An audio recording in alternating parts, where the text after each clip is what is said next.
Welcome to the Smart Business Revolution. Revolution. Revolution. Revolution. You want a revolution? You say you want a revolution? Revolution. The revolution. It's going on right now. Welcome to The Revolution, the Smart Business Revolution podcast, where we ask today's most successful entrepreneurs to share the tools and strategies they use to build relationships and connections to grow their revenue. Now, your host for The Revolution, John Corcoran.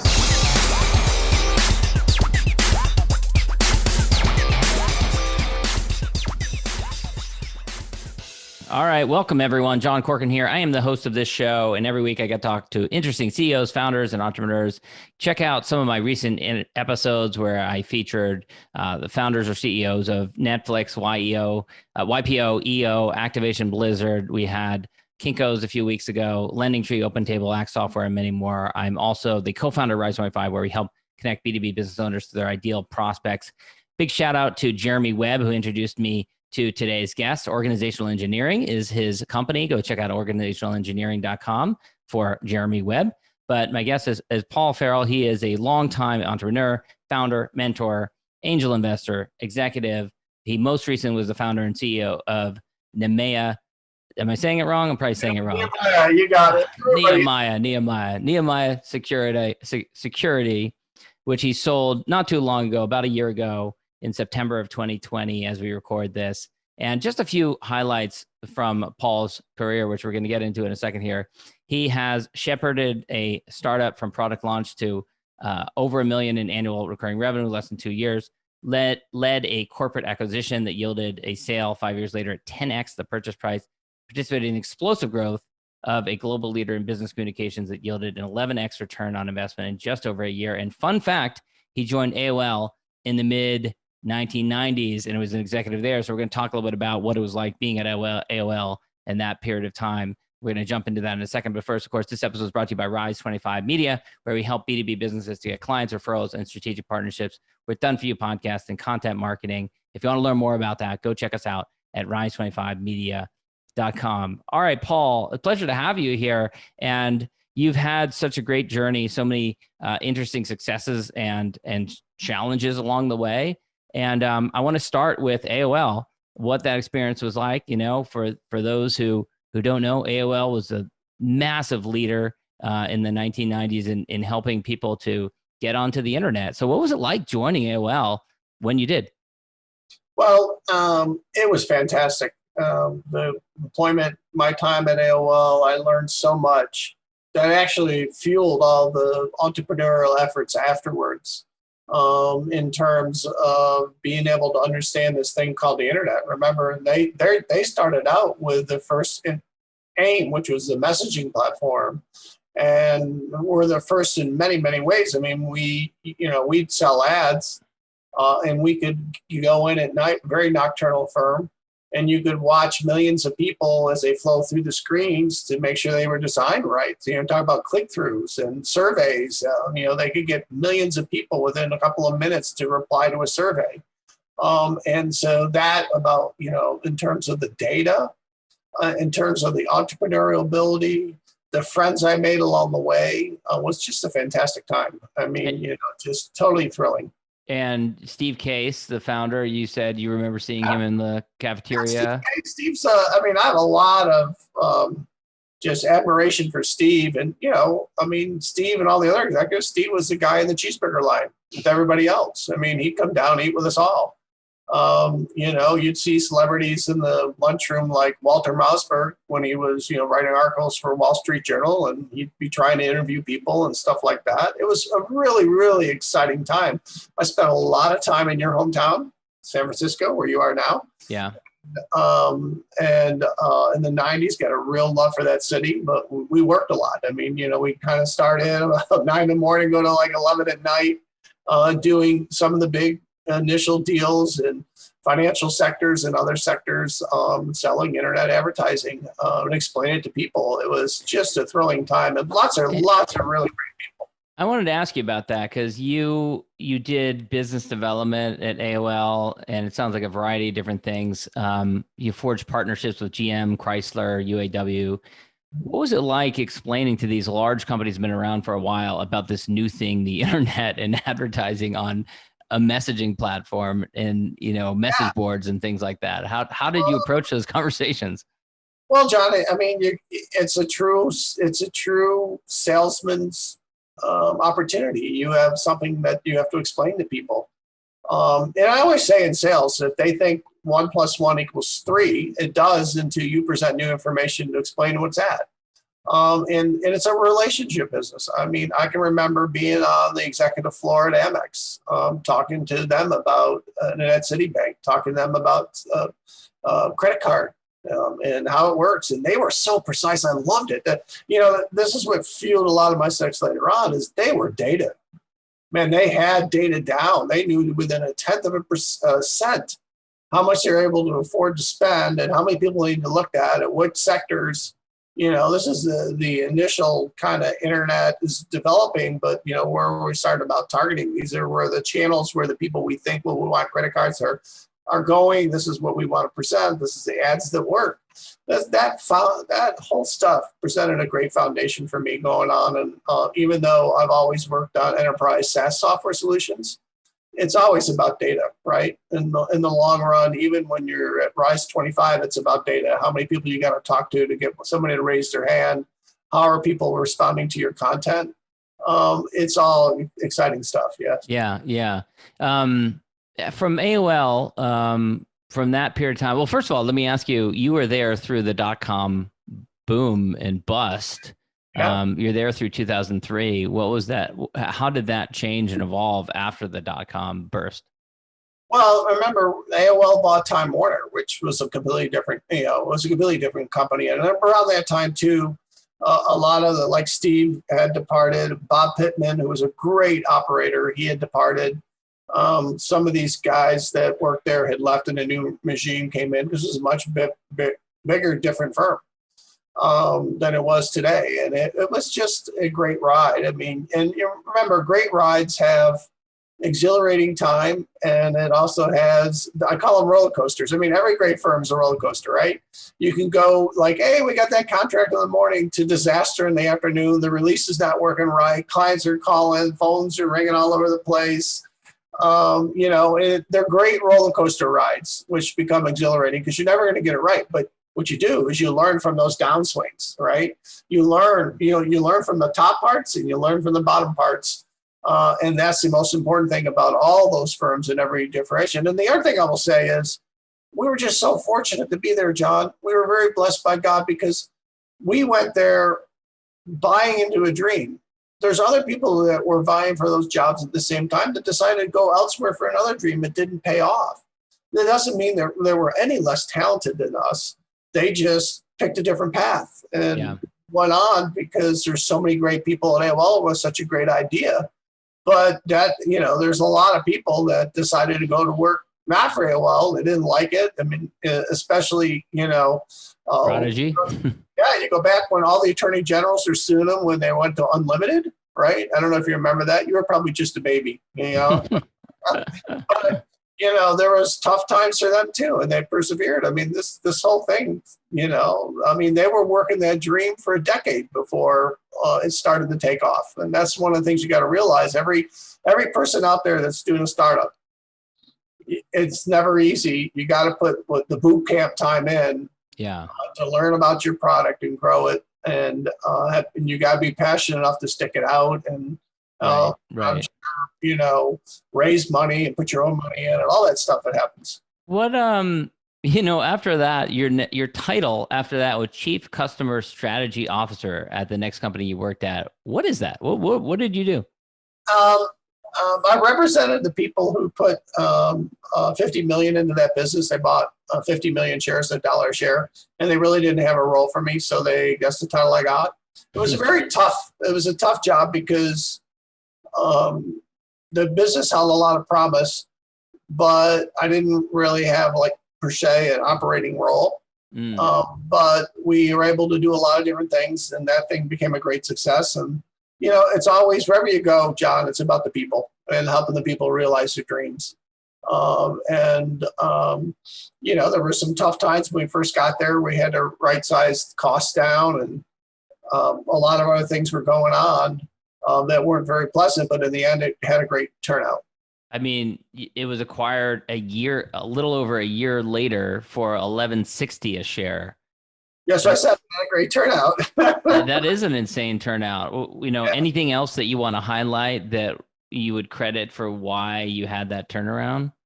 Well, once again, John, I was part of a team. I mean, I wasn't the CEO then. I was, taking direction from other people. We had some great investors that mentored the organization along that have been there, done that.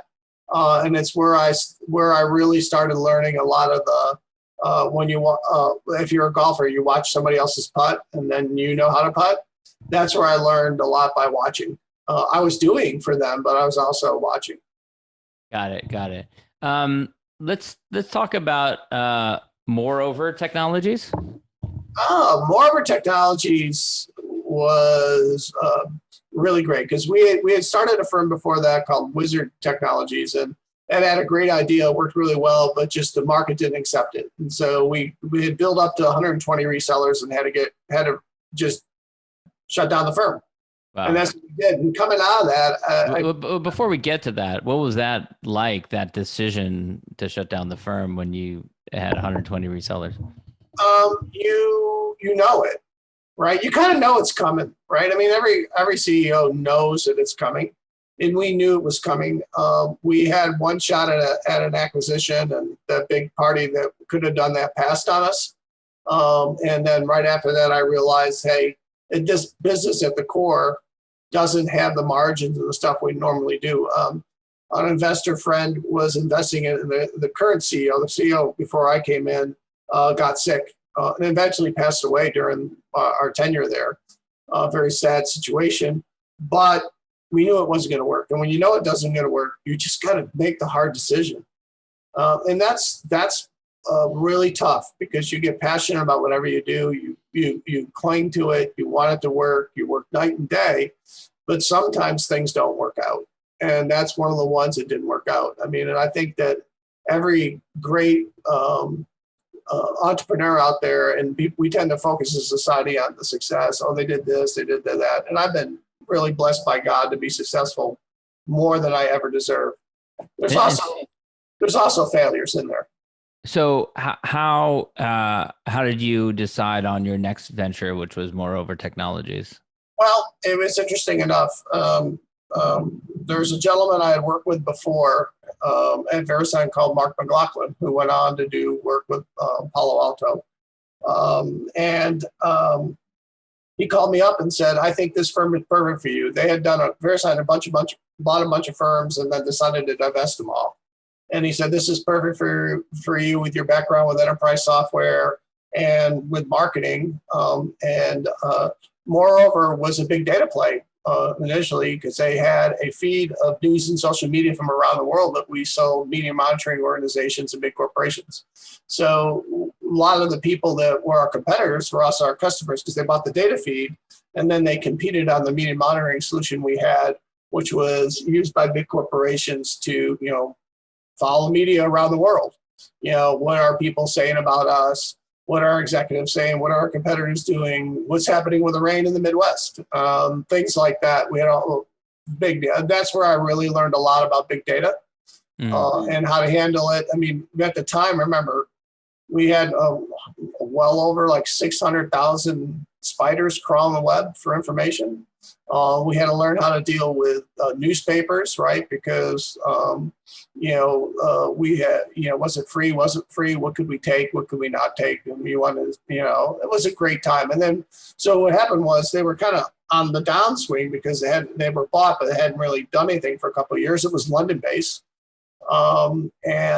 We built it up and eventually 5 years later, Lexus, Nexus, Reed Elsevier came knocking. The first time they did, we weren't prepared as an organization. And so I said no. And then they came back 3 or 4 months later, and we'd worked 3 or 4 months to get prepared as an organization. And I said yes. Go ahead. Well, I want to break down some of the things that you did in order to improve its value during that period of time. You wrote that you focused on areas of the business that had been neglected. So what was that about? Well, the main software, the meter monitoring tool, needed a refresh, right? And that took us a good year and a half to get out, which is tough because you're flying the plane. You have customers using the current version, and you got to keep that up to speed. But you have this new version that's coming out that's more agile, easier to run, better UI, and that's a balancing act, right? And Yeah. how many developers are on this versus that? And of course, we didn't have unlimited checks. And then it's also I made maybe 60 to 80 trips to London. It was London based. We had really cool. And this is what I love in enterprise firms too. 50% in EMEA, 50% here in terms of customer base, and large in both. And that's really important to have a worldwide base in my mind. And so In case of a downturn or in case of just diversification? Diversification, but also knowing that everything just doesn't happen in America, right? I mean, Yeah. we a lot of startups that come up here, they sell here, and no. I mean, I have a great appreciation for our friends in Europe and selling to them, and even in the United States, John, you sell differently, right? I mean, Yeah. sell differently in that I was really blessed also to spend 3 years in the Midwest selling. Completely different sales process and way to talk to people than on the coast, and completely different in the United States than in Europe or than in the Middle East. It's all different, and you got to know your customer and how they do things, how they negotiate, how they want to be introduced, all those things. You also wrote that you added top talent to key positions, and you've said that it's all about the people. So talk a little bit about how you developed the talent while at Moreover. Well, I think the talent at Moreover, talent in Nehemiah, talent anywhere, it's about your corporate culture and what fits in, right? And if you buy something and you're changing the corporate culture, is this person a good change agent to lead the way? And usually lead the way, you hope in a non-disruptive style. In other words, they come in and people see the characteristics of the people you're hiring and they want to be like them, right? And they start marrying those things. The team at Moreover had a great sales MD in the office, a guy named Mark Den, and we built around him. Salesmen that could work with him and knew how to sell in that market. And we also built out people in the United States that could also sell as well. And it worked out really well. And of course, as you heard me say time and time again, John, it's a face-to-face. I spent a lot of time seeing CEOs at companies, flying to The Hague and in Paris and going over to Munich and different places and seeing CEOs and talking about what they really wanted out of the software and understanding what their needs were so we could go back and build a great product. So you were doing a lot of the selling, it sounds like, yourself during that time. I would call it relational stuff, top level relation stuff. The team did really great in finding leads and developing them along. But, if a big corporation is going to take a flyer on a firm that's, let's say 10 million in sales, the CEO's got to come in and say hello and you got to meet them. Yeah. I mean, and that's just the way it is. It doesn't happen by magic. You're a small firm. You've got to do more than anybody else to get the sale across. Right. And talk about the sale to Lexus Nexus and how that came about. Did you approach them? Did they approach you? They approached me. There's a little breakfast place under the bridge right across from Grand Central, New York. And I think I can't remember the name. But the guy who ran the business there, Tom, called me up and invited me to breakfast. And what I always say is any kind of networking for your people who are involved in sales, do it all the time. Some of them will pan out. Some of them won't pan out this year. Will pan out in 2 years. But we went to breakfast and he said, hey, are you interested in selling? And as I said earlier, we kind of sort of were, but we weren't prepared. And whether you're buying or selling, you got to be prepared to do it. In other words, you're going to get I always say, if I'm buying a firm, I'm going to know everything about you, the good, the bad, everything about you. So when I talk to a CEO, I say, tell me now. If there's something you got hidden, let's just talk about it up front because we don't want to get into this. And there's times when I've been $100,000 into due diligence and walked away. Find out about something. Yeah. You find something that's incongruent. But I would also say that relationship between CEO and CEO is the most important thing at this level for doing either acquisitions or you're selling, divestiture, whatever you're doing, because you got to be able to call that guy up or gal up, and you got to be able to say to her, hey, we got this problem, because in the process, it's going to hit the wall, right? It does in every sales process. And you got to have a person on the other side of the phone or that you're talking to that's calm, cool, and realizes the bigger picture. I'll give on this one, but last week you gave me something, and can get through it within 5 minutes of discussion. And when I interview people, if I figure that the person who's running the organization, if I can't come to that in a quick birth, or let's say they want to argue everything out for hours and hours, or they're focused on getting every penny, walk away, because it won't work in the long run, because it's just, you're going to come to loggerheads. And what was it like selling to a large company like Lexus, Nexus? You're a smaller company. It was really interesting. They were great people. Everybody's got great people, but they had I think 90 plus people on the deal team. And that was way more than employees we had in the whole place. And by the way, think about it. They're a big organization, and you got stuff in the United States, stuff in Europe. You got legal people on both sides. You got accounting on both sides. You got sales on both sides. Yeah. So it's a big risk, a big investment if it falls through for you. Yeah. Well, if it falls through for me, yeah. And for them too, they've invested a lot.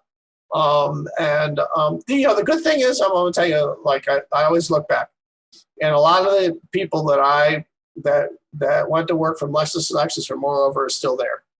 And that's important to me. A couple of sales guys are still there. Some of the dev guys are still there. And you're talking about, that was 2014. Yeah, 6 years ago. Yeah. And that's important. That means that we found a home for people, and they liked it and they stayed.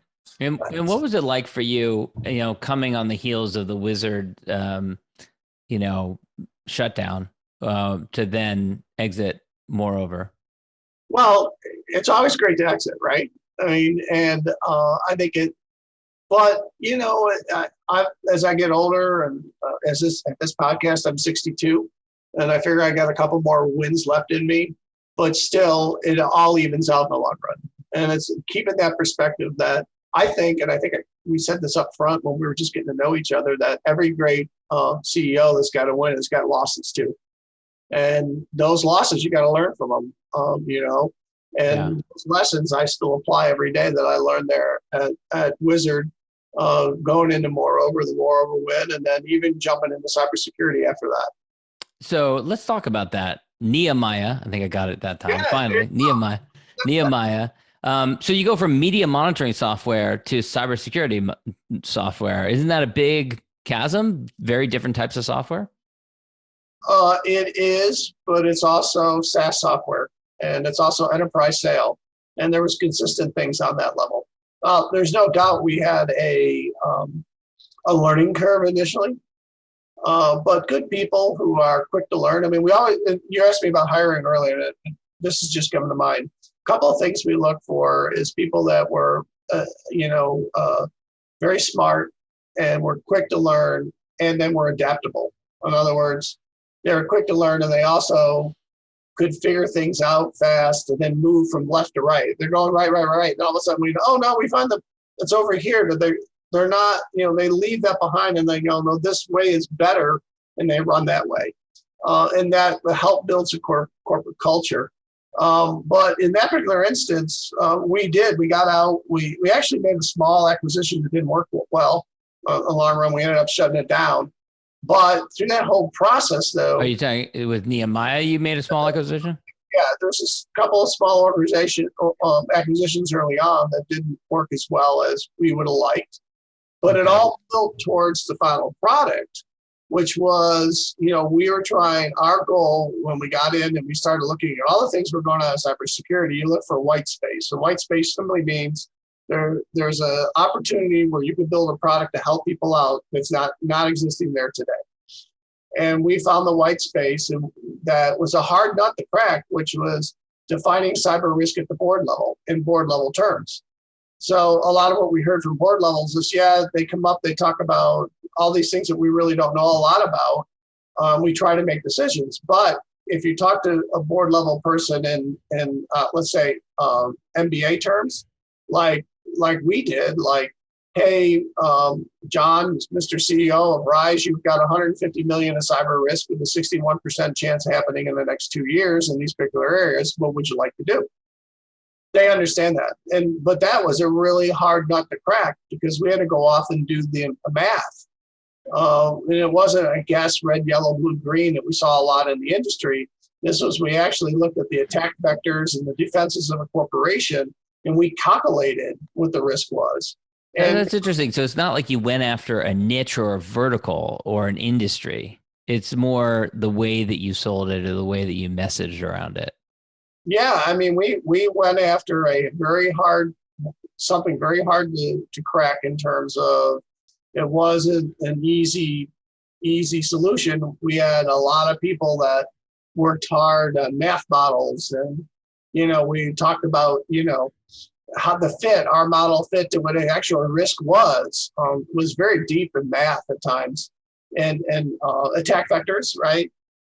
We hit our head sometimes on computational constraints, like we could never make all those calculations at once. So how do you make a good calculation with you not using all those particular endpoints, but maybe 80% of what we needed, and this is still reliable?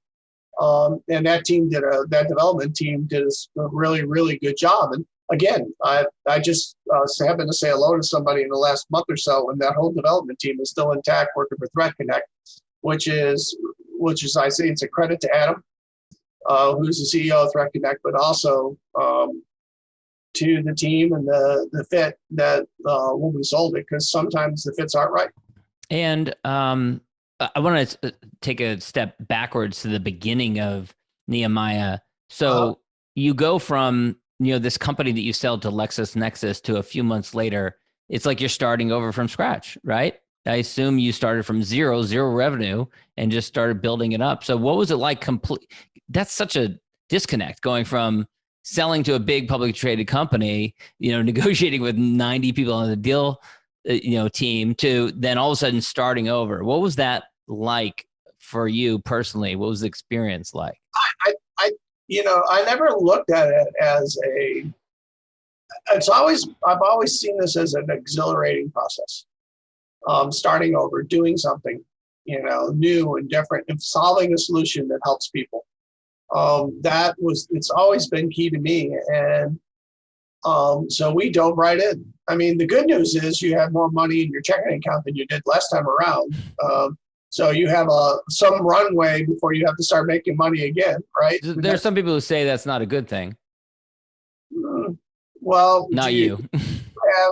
Do you have to put your kids through college? And my kids were in private school and they had to go through college too. So, I mean, it's good to have some money saved.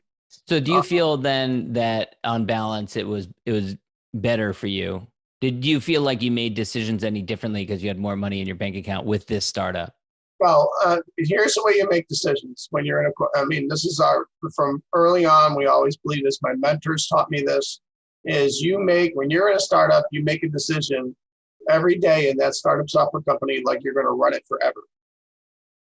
And you don't cut corners, because when you cut corners, you come back and bite you. So you have to think, I'm gonna be in this software company. I'm going to have it 20 years from now. You never think about, though people will ask you about exit and you could think about exit. Exit's not the key. The key is building the best product. And if you build the best product that way without cutting corners, people will tap you on the shoulder eventually and say, hey, you have a really, really cool product. We've heard from your customers and your employees. We would like to talk to you about buying that product. And so it's a different way of thinking about the same strategy, exit strategy, but it is concentrating completely different, daily making decisions that you're going to have it for decades, not just for 2 to 5 years. Yeah. And then how did the sale come about?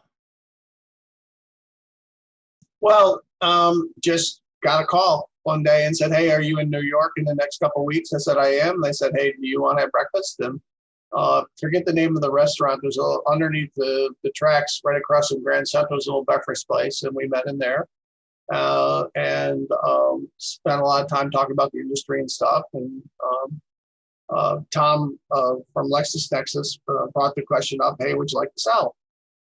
And I said, first time. So sorry, that was the moreover technology that I was talking about, the Nehemiah. Yeah. Oh, well, very interesting. And this is another thing to all your entrepreneurs out there. I was on a local board here during COVID. So it was 3 or 4 CEOs talking about a topic, and Adam was on with me. On it, I happened to mention that we were for sale, and he didn't know it. And as soon as we got off the meeting, my phone rang, and he said, "I'm interested. Tell me more." He knew more. He knew enough about your company to be interested, I guess. Well, he knew that our main product was his risk product, and it was, we had been a Gartner Cool Vendor award winner.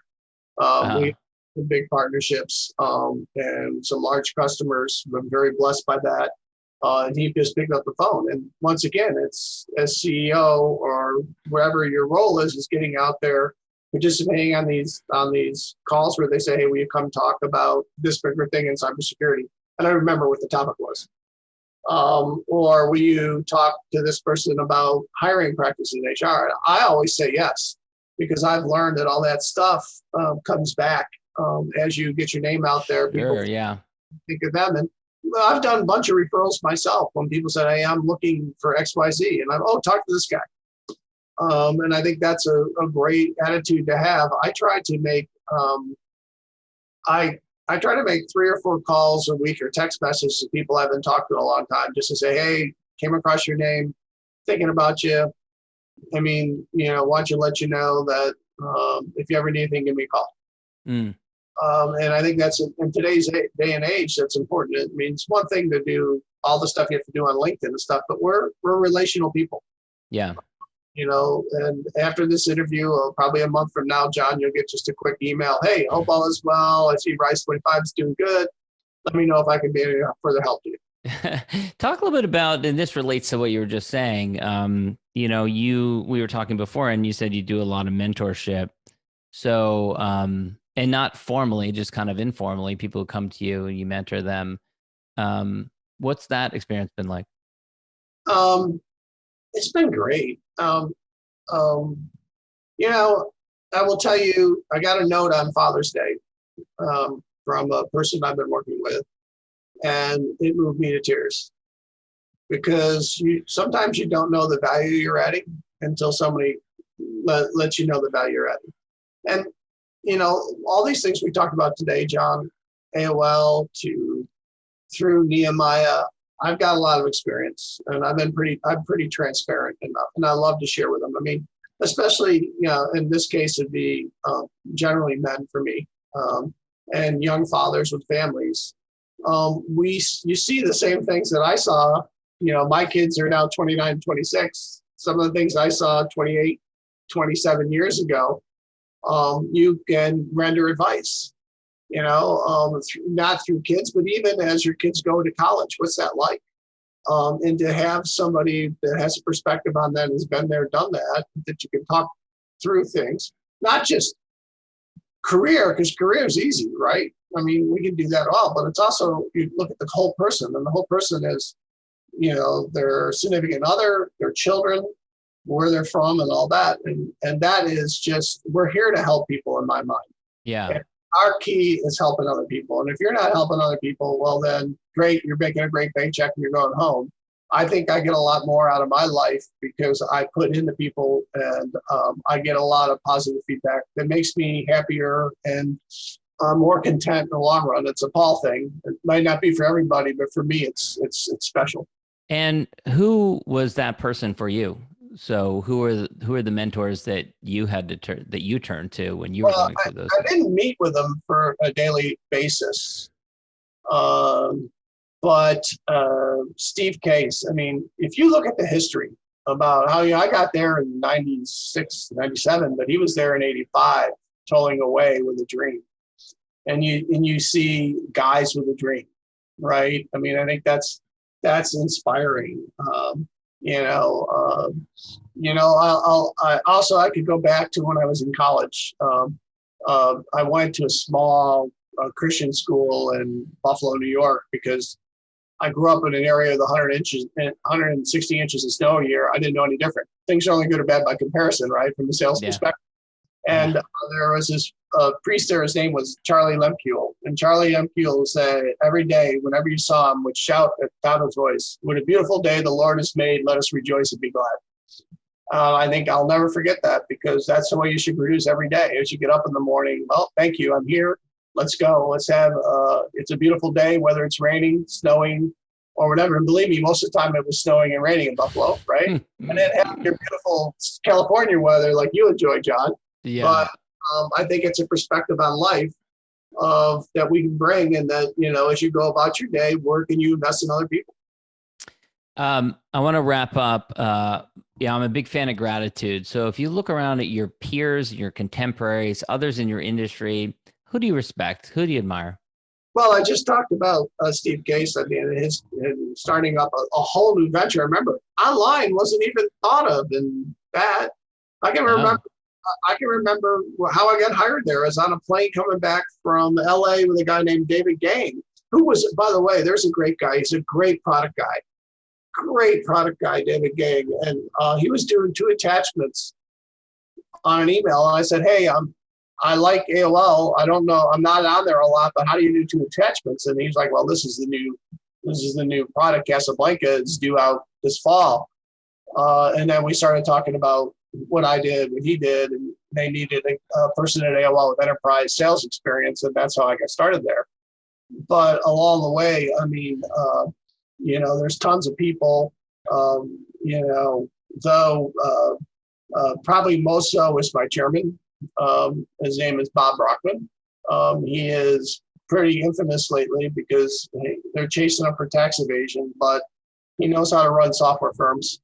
And he taught me a lot. And I've had a 40-year relationship with him. I really respect him.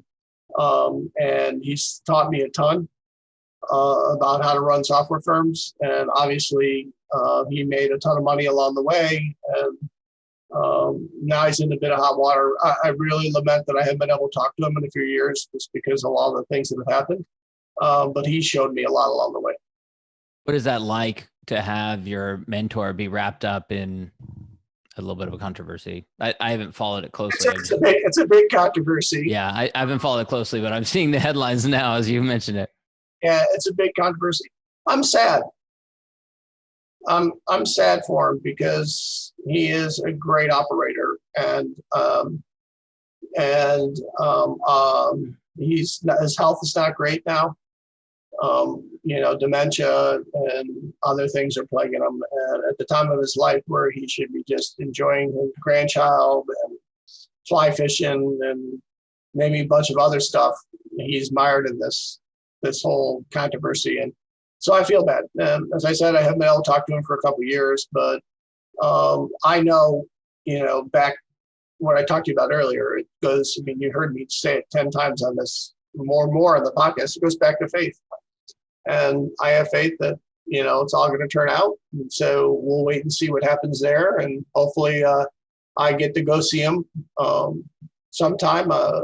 Maybe I won't, but it's the way it goes. But he taught me a lot, and I'm very grateful for it.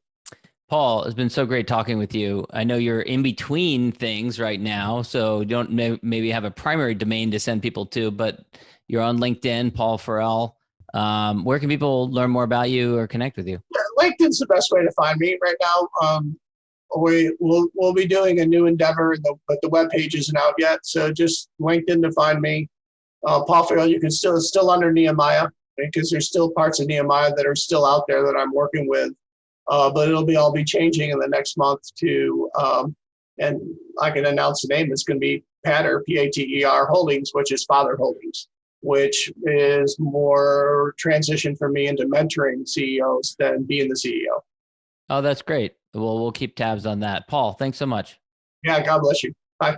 Thank you for listening to the Smart Business Revolution podcast with John Corcoran. Find out more at smartbusinessrevolution.com. And while you're there, sign up for our email list and join the revolution. Revolution.